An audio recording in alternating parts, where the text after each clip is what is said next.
So, good morning. I thought I'm going to make a video here for those viewers who have not gotten into working on cars, because about 45% of the viewers are 40 years and younger, and they're watching the repair on these cars, which are to quite an extent older than they are.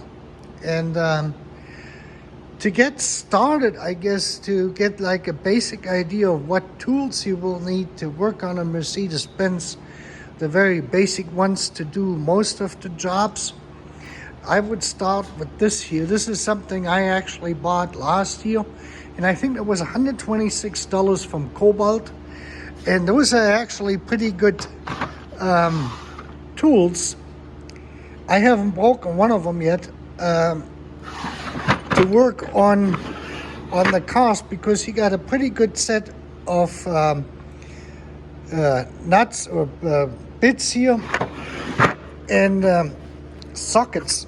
Let me just see, that goes out. That's a little storage cabinet. These are some extra ones I bought. These are the kind of sizes what you need. This is a part you will need for your spark plugs. I got this from Kent Bergsma. That swivels this way you can reach the spark plugs easier. And then you will need these, a set of those. I got them in here in different sizes, and some extensions. This is like your beginner set. If you want to do brake jobs, you know, you want to work on the engine. And it got 3 different sizes of ratchets. They work pretty all right. The Cobalt parts actually have proven themselves out. You know, then the next thing is, this is the most common set of wrenches we actually use in Germany. They come in 3 different angles.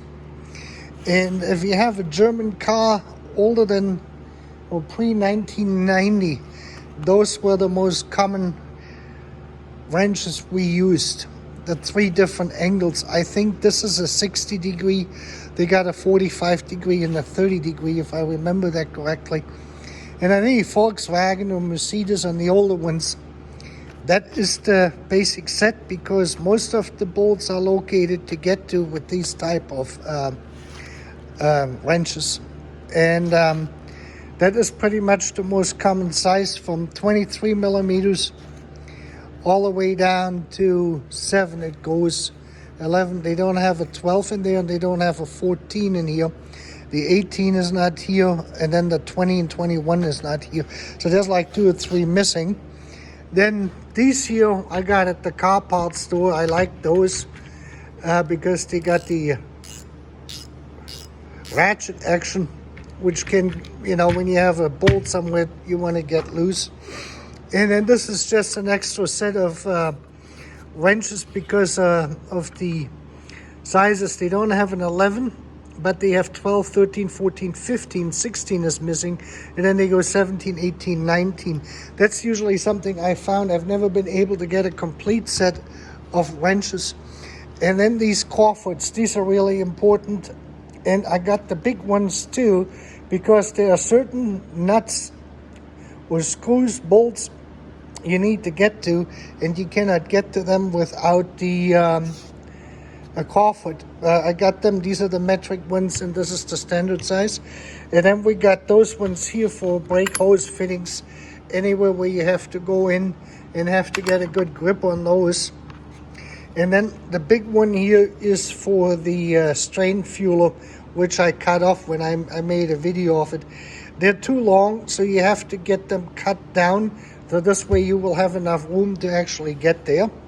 And today I got something from our friends over in Germany, from the Autodoktoren, and that is right here. You can see this. They have a YouTube channel, and this is Holger Parsch and Hans-Jürgen Faul.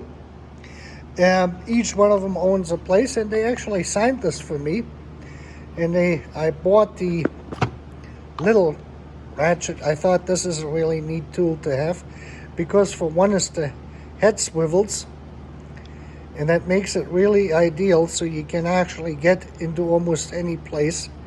And I would like to say thank you to Holger into Hans-Jürgen or Hans-Joachim? Hans-Jürgen.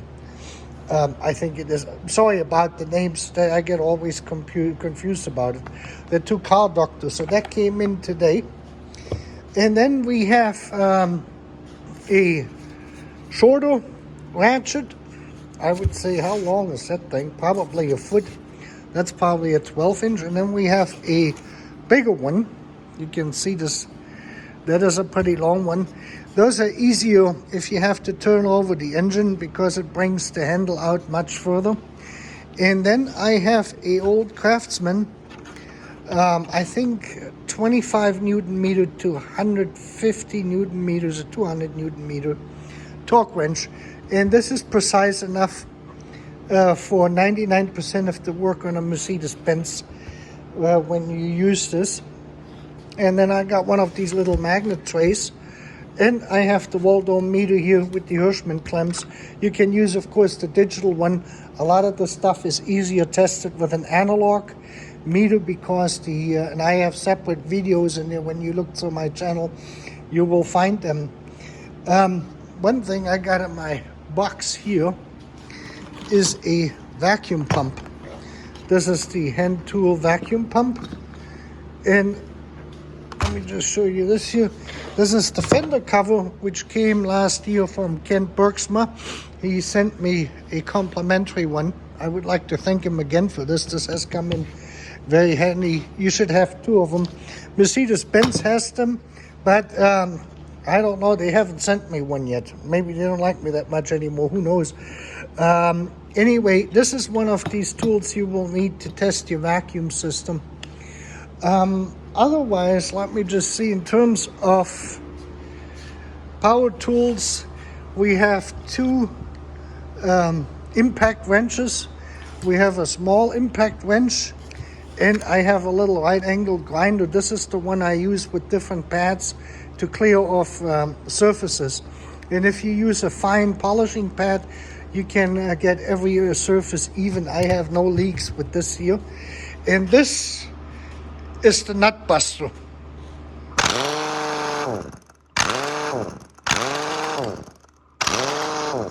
This thing will get about everything moved through. If you don't have this, you probably can rent one. These tools are really sharp tools. We use when you do a lot of work.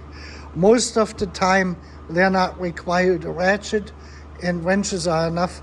And then I got myself here these little boxes. I went over and I sorted all of my things in here.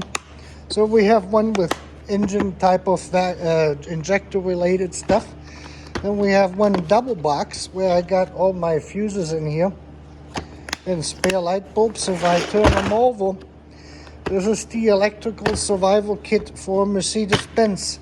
We got new 4mm connectors, male and female, to be soldered. We have 2-pin straight, 2-pin right angled. The single ones are coming. I ordered them, I ran out of them, and then the 3-way. And these are the sockets you use for the fuel pump relay, the air conditioning relay, AC relay, and for the idle speed control valve. And those are the ones which sit in these brackets. I got some of those butt connectors you will need and shrink tubing over it. And these are some older connectors I took out and I have replaced already. I just kept them. These are the single ones I have coming. This one here broke out. So this way you can do the repair. I bought, I think, 50 or 100 of them at a time. It's not cheap, but this is something you will need. This will improve everything. Even when you clean out the old connectors, there's nothing like putting new connectors in there. And on the engine, there's a central grounding point back where the linkage is for the for your accelerator. And what happens is these wires tend to become brittle. Let me just show you this. I replaced all of them. This is basically what happens to these wires, is they get these little lockings in here. We can now see it. You see this? And what happens is if you don't replace them is because that plastic is hard, it will shear through the couple, the wires, the strands, and then it will break. And this is basically a failure waiting to be happening. So you want to take a pre-active stand on those. And even though they look pretty clean, once you get this replaced and you put a new, you saw a new cap on there, you can see the difference in shininess and color. It is just after 33 years, even after cleaning them, they're still not the same, basically. So that's a very important kit to have. Let me see. And then we have more parts here, and you can see they have actually a double locking mechanism on here. And I have some numbers here and parts what I used. So I have this in here. So I put the parts in, and I keep the part numbers with the label so I know where I got the parts from and what part numbers they are. Because after some time, with all these different O-rings and everything, and these are the correct fuel clamps. This is what you want to put on. Don't put these type of things on your fuel clamps. They're gonna shear through the fuel lines and you're gonna have a fire in your car. If you connect fuel lines, if you do the replacement for the feed tube to your fuel distributor, make sure you use these here. And those are the Mercedes-Benz ones, I'm pretty certain that I bought those. You can hardly read it, yeah, but they have the MB star on it and the MB number. Like you see here, most of the stuff, if not all, came from Mercedes-Benz. So this is drain plugs, extra drain plugs, extra washers, O-rings and stuff like this, air conditioning, oil system, fuel system, wherever you need this. And then here we have another box which has flat washers, and then we have these rubber mounts here, air filter housing, the smaller ones you need for the cruise control actuator. They're sitting on these here. And what else sits on those? Now I have to think about this for a minute. Can't remember. Well, there's a couple more spots where they use them. And then clamps, and then body panel kind of covers. And this is an extra part I have for the cruise control. I have two more of these door striker parts in here. And then we have here more plastic related stuff. I have a complete set of the oiler tube connectors here where they plug in, and I have this always on hand because when you work on this and you have to take the oiler tube out and you break one, and you can put the engine back together until you get a replacement set. I have two replacement sets always here in the shop so I can work on it. Then we have guides for the windows, and these are the donuts actually for the lower part. These are the shorter connectors for the tubes. And then I have some extra grommets for the windshield wiper wash pumps. Then we have more stuff here. This is now all vacuum related elbows, three-way elbows, screws, the short elbows and the long elbows, and the check valve and the reducer part. And then we have another three-way switch over and some plugs. And then here we have more stuff. And these are from the old fuel lines. I kept them because if you cut this off with a grinding wheel, there's a barb piece in there and you can attach then a new hose to it. This looks like this here. So you could actually reuse these fittings with the proper hose.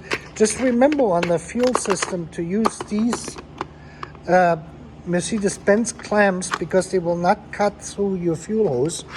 And then here is the extra mount for the fuel pump.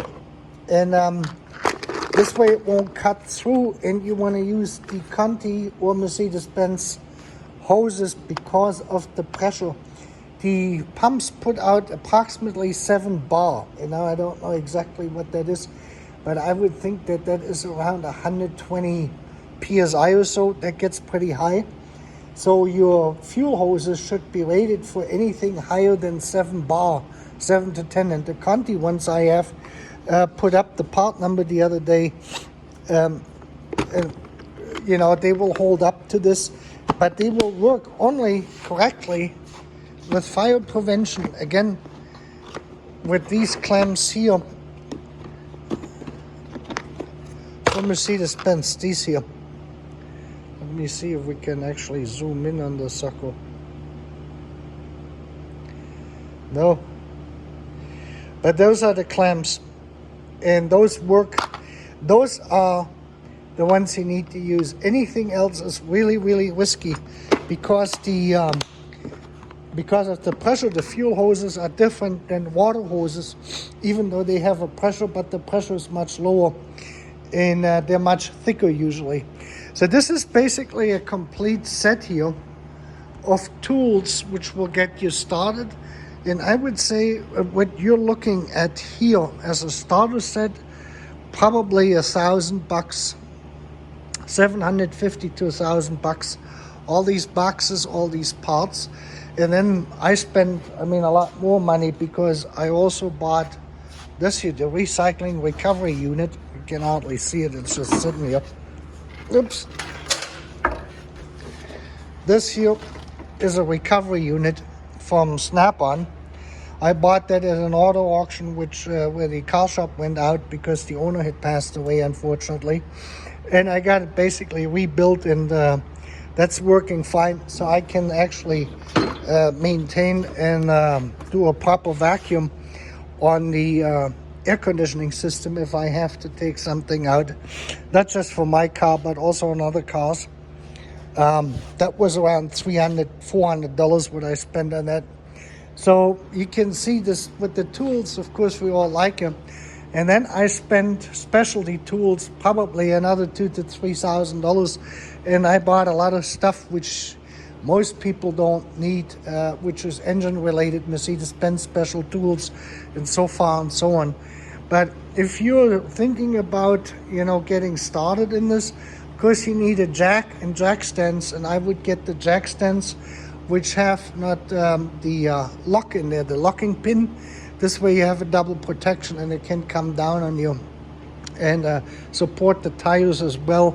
So in the case that one of these jack stands gives up, it will sit on the tires if you're working underneath the car and haven't taken the tires off.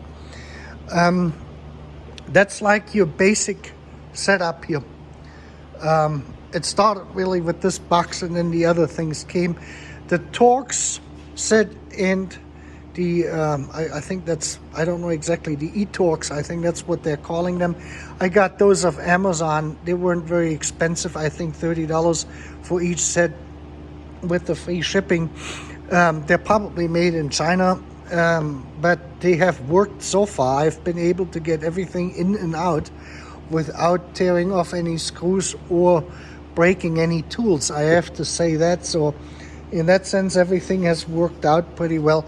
I didn't go out and buy the most expensive tools because I'm not a car repair shop and I don't have to work on cars every single day to make a living, and then of course the quality of the tools becomes a completely different story because if you start going to tools and you're breaking tools and everything else, it gets quite expensive very, very quickly. Well, anyway, again, you have a Merry Christmas, Happy Hanukkah, Happy Kwanzaa, I think that's how they call it. Now I got this straight, and a Happy New Year to those who celebrate and to those who don't celebrate it.